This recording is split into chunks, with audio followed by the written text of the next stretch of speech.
Y el texto del Evangelio de hoy nos habla precisamente de esa sanación, ¿sí? Comienza diciendo el Evangelio que se acerca a Jesús un leproso, una persona enferma y una persona destinada a estar fuera, separada de la comunidad a causa de su enfermedad. Entonces aquí podemos evidenciar no solo la enfermedad física que este hombre estaba padeciendo, sino también la enfermedad social que le impedía acercarse a sus hermanos, a su familia, a su comunidad. Es decir, fue desterrado o era desterrado totalmente de su pueblo y era colocado fuera. ¿Para qué? Para que desde allí no contaminase a los demás. Y era declarado impuro.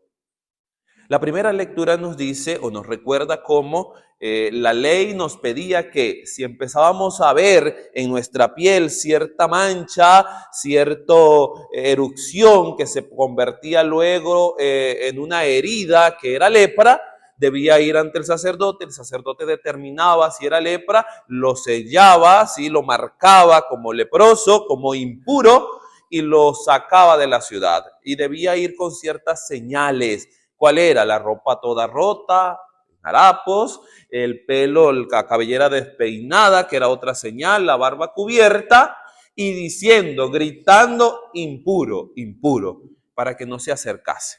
Ya luego ya no gritaban, sino que así como a los animalitos les colocaban una especie de campanilla y cuando ellos iban andando la campanilla sonaba y quien la escuchaba se separaba de él, se alejaba de él. Tenía que estar bastante lejos por temor a ¿qué? A contaminarse. Pero aquí hay una falta o doble falta en el texto que escuchamos hoy. La primera es que el leproso se acerca y él sabía que no podía acercarse.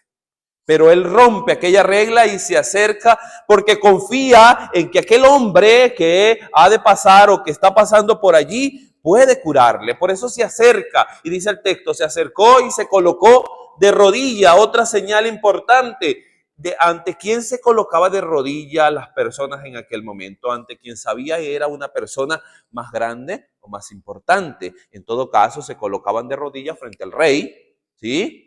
Y en este caso el hombre ha reconocido que Jesús es grande, que es mucho más grande que él. Y por eso se coloca de rodilla, se anonada, se pone a sus pies, reconoce su debilidad, reconoce su pequeñez, reconoce la poca fuerza que tiene para solventar su problema y se acerca a Jesús y se lo pide, pero se lo pide de una manera particular.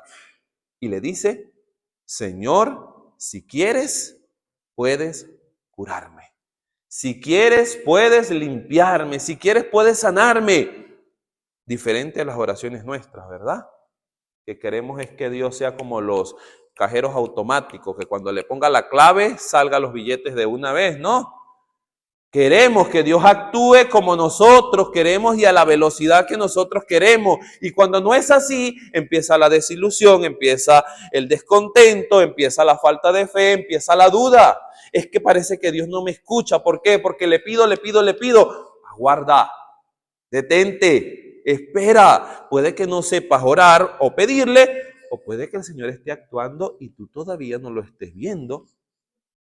Espera un momento. Ten paciencia. Señores, si quieres, puedes curarme, dice el leproso. ¿Y qué dice el Señor? Extendiendo la mano, lo tocó. Segunda falta, él tampoco debía tocarle, pero dice el texto antes de esto, tuvo compasión del hombre. Tuvo compasión y el corazón de Dios es compasivo y el corazón de Dios siempre va a querer y el corazón de Dios siempre va a optar ¿por qué? Por romper toda norma, toda regla con tal de poder acercarse a aquel que lo necesita. Y hoy también el Señor espera que ustedes y yo podamos sentir esa compasión con el necesitado. De repente no tenemos el poder para solventarle los problemas a todo el mundo, pero es que no se te está pidiendo eso. Simplemente se te está pidiendo que sientas, que tengas compasión, que te pongas en los zapatos del otro, como decimos por ahí. Es simple y sencillamente eso. Y ojalá que con esa compasión, así como la tuvo Jesús, tú y yo también podamos extender nuestra mano y tocar al necesitado. Es que tenemos que tocarlo para poder sentir la necesidad del otro. Jesús lo toca y lo limpia, lo cura, aún faltando a la norma que decía que no podía acercarse. Él lo toca. Y a veces tú y yo ponemos otras excusas tontas para no acercarnos y no tocar la necesidad del otro, del hermano. Pero cuando la necesidad es nuestra, sí queremos que todo el mundo se acerque, que todo el mundo nos toque, que todo el mundo pueda solucionarnos los problemas. Acerquémonos entonces al leproso sin miedo, que no nos vamos a contagiar, que no se nos va a pegar, que simple y sencillamente estamos esperando que podamos, ¿sí?, tener ese corazón compasivo al acercarnos al otro o para acercarnos al otro. Ese toque da dos regalos importantes para el leproso. La primera es la sanación de aquello que físicamente era notorio. ¿Y qué era? La lepra. Por eso le dice, ve ahora ante el sacerdote, preséntate y lleva lo que dice Moisés que hay que llevar para que sirva de testimonio. ¿De testimonio de qué? De que estás limpio, de que estás curado totalmente. ¿Por qué? Porque ante la lepra que él tenía, que era física y que se podía evidenciar, también estaba aquella falta, aquel pecado que no lo podemos ver con nuestros ojos o con nuestros sentidos, no lo podemos notar. ¿Y cuál es? La separación que había en la comunidad. Él había sido sacado de la comunidad. Entonces había un pecado público, un pecado social que no le permitía a él acercarse. Por eso debe ir ante el sacerdote. ¿Para qué? Para que pueda ser insertado nuevamente a la comunidad. Y debe ir y hacerlo para que los demás puedan tener como testimonio de que el hombre está limpio y puedan acercarse otra vez. Lamentablemente, esa es la lepra de la que ahora estamos sufriendo en este momento. No la de nuestra piel, no la que se nos ve en el cuerpo, no, la que se nos ve en la mente y en el corazón, que nos impide acercarnos al otro. Y pretendemos entonces que el Señor obre en nosotros así de rápido, pero nosotros no somos capaces de poder tener un corazón compasivo como el de Él. Ese es el problema más grave. Hace unos días estuve conversando con una persona. Fui a un lugar y esa persona me dijo, padre, aprovechando que está aquí, yo sé que usted no viene a esto, pero yo voy a aprovechar que lo veo y le pregunto. Y me dice, quiero preguntarle algo y es, ¿la sodomía es pecado? Y yo me quedé pensando y dije, esta pregunta está extraña, esta pregunta tiene una segunda parte. Sí, porque esto está muy raro, ¿no? Pero llego y le digo, mira, tú has leído el Antiguo Testamento donde nos narra lo que pasó con Sodoma y Gomorra. Y dice el Señor, sí, claro. ¿Y qué pasó? Que Dios destruyó esta ciudad por los pecados que tenía y y me los mencionó. Y yo, muy bien. Entonces, si ya has leído eso, ¿por qué me preguntas si la sodomía es pecado? ¿Por qué me lo preguntas? Me dice, entonces, si es pecado, ¿por qué entonces la iglesia ahora está diciendo que podemos bendecir a los matrimonios y y toda esta polémica que ahora está en boga, pues, como quien dice? Y yo dije, aquí está la segunda parte de la pregunta. Esto era lo que quería preguntar. Y le digo yo, ¿tú has leído lo que dice el Antiguo Testamento de lo que pasó con Sodoma y Gomorra? Y dijo, sí, te lo acabo de decir. Pero dijiste la parte que te interesaba, no lo que venía después. ¿Y qué es lo que venía después? Un hombre intercede por aquella ciudad. ¿Recuerdan quién fue? No, un familiar de Lot. Intercede por él. Y le dice a Dios, Dios, si en esa ciudad hay 100 justos, ¿tú la destruirías? ¿Y qué dijo Dios? No, si hay 100 justos, no la destruyo. Pero este hombre sabía que no habían 100 justos, por eso dice después, ¿y si hay 50 justos? Y dice Dios, si hay 50, no la destruyo. ¿Y si hay 20? No. ¿Y si hay 10? ¿Y si hay 5? ¿Y si hay 4? ¿Si hay 3? ¿Si hay 2? ¿Si hay 1? Y dice el Señor, si hay un justo, uno solo, no la destruiré. Pero ¿qué sucedía en aquella ciudad? Que no había ni uno. Solo un hombre llamado Lot y su mujer. ¿Pero qué sucedía con Lot y su mujer? Que ellos no eran de esa ciudad. Ellos estaban allí, pero no eran de esa ciudad. ¿Y qué le dice el Señor? Dile a Lot y a su mujer que salgan de la ciudad, que se vayan, pero que no miren atrás. ¿Y qué sucedió con la mujer? Miró atrás y se convirtió en una estatua de sal. ¿Qué significa esto? Dos cositas, y se lo decía yo a esta persona. Dios siempre va a tener una mirada de amor, de misericordia, de compasión, como dice el Evangelio, por el pecado del hombre, o por el hombre en pecado, mejor dicho. Por ti y por mí que estamos en pecado. Y siempre va a haber la intercesión. Y por un justo, por uno solo, el Señor tiene la posibilidad de perdonarnos a cada uno de nosotros. ¿Y quién es ese único justo que hay? Aquel que ha entregado su vida por nosotros. Y por Él es que se nos perdonan los pecados. Entonces no hay otra cosa, sino simplemente el regalo que Dios nos concede por un hombre justo. Por ese. Y me dice el hombre, ¿y eso qué quiere decir? ¿Eso qué quiere decir? Que Dios siempre nos va a perdonar aún y con el pecado que tengamos. Que Dios siempre nos va a bendecir aún y con el pecado que tengamos. Porque no bendecimos el pecado. ¿Qué bendecimos? A la persona.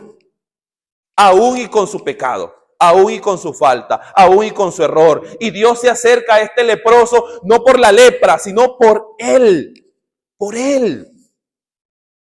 Y se acerca a ti y a mí por lo que tú eres. ¿Y qué es lo que tú eres? Su hijo.